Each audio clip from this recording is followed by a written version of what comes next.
तो guys, last video में हमने सिर्फ पैडिंग के बारे में समझा। अब हम समझेंगे कि मार्जिन क्या होता है। तो मैं इस पैडिंग विजेट को हटा देता हूँ। तो एक और विजेट है फ्लटर का कंटेनर। तो अब अपन समझने के लिए क्या कर लेते हैं, इसका कलर चेंज कर लेते हैं।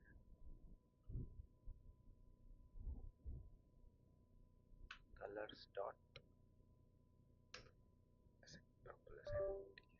मैं सेव करता हूँ। हम देखेंगे पूरा कंटेनर में आ चुका है। लेकिन अभी हमको समझने के लिए हम अभी पेडिंग और मार्जिन में डिफरेंस समझेंगे।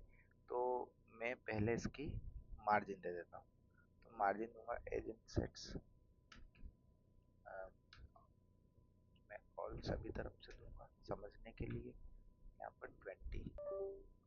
ठीक है, तो आपने देखा कि सभी तरफ से इसको मार्जिन मिल गई है। अब हम क्या करेंगे, इसको और अच्छे से डीप समझने के लिए इसका एक चाइल्ड लेंगे, क्योंकि कंटेनर भी एक ब्लैंक विजेट ही है जिसके अंदर आप डेकोरेशन वगैरह ये अच्छे से कर सकते हैं। तो आप एक टेक्स्ट लेंगे, यहाँ पर लिखेंगे हेलो ALP। ओके, तो आप देखेंगे अब कंटेनर की साइज हो गई फिक्स, क्योंकि अभी हमने इसकी कोई हाइट नहीं थी, कोई विड्थ नहीं दी। वो अब रेप कंटेंट जैसा हो चुका है यहाँ पर। तो अब हम क्या देंगे इसकी, अभी मार्जिन देखिए आपने, ये मार्जिन हो गई। अब मैं इसी में आपको पेडिंग समझाता हूँ, ताकि क्या होगा, मार्जिन और पेडिंग का कंफ्यूजन ही यहाँ पे क्लियर हो जाएगा। ये हो गई पेडिंग। तो अब मैं दूंगा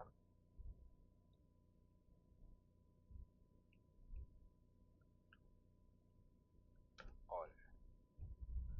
देखिए आप, अब ये जो मोबाइल की स्क्रीन से या फिर उसका पेरेंट से जो हमारा विजेट है, उसकी उसके बीच की स्पेस को हम मार्जिन बोलेंगे। और जो पेडिंग होती है वो कंटेंट और ये उसका विजेट है, उसकी कंटेंट और पेरेंट के बीच की स्पेसिंग होती है।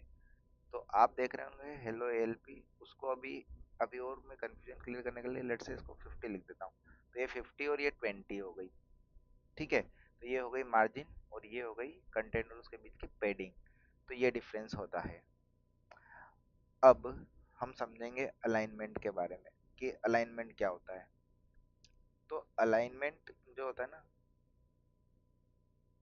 उसमें यहाँ पर लेट से अलाइनमेंट अलाइनमेंट डॉट, आपको जो विजेट है उसको कैसे प्रिफर करना है। अब देखिए, आपने सेंटर लेफ्ट किया, उसने फिर से पूरी पूरी स्क्रीन कवर कर दी है। यहाँ पर आप सिर्फ सेंटर लिखेंगे ना, तो जो टेक्स्ट है वो सेंटर में आ चुका है आपका। ठीक है, तो अलाइनमेंट जो है उसके चाइल्ड पर अप्लाई होता है। ठीक है, किसी टेक्स्ट को आपको यहाँ पर किधर की साइड रखना है, वो ये अलाइनमेंट डिसाइड करेगा। अब आपने लिख दिया बॉटम बॉटम सेंटर। तो अब देखिए टेक्स्ट कहाँ आ गया, नीचे आ गया। ठीक है, तो ये तीनों चीज बहुत काम की होती है किसी भी डिजाइन को अच्छा बनाने के लिए, क्योंकि डिजाइन में स्पेसिफिकेशन अलग अलग होते हैं। ठीक है गाइस, तो अगर आपको वीडियो अच्छा लगेगा आप लाइक शेयर सब्सक्राइब जरूर करें। Thank you.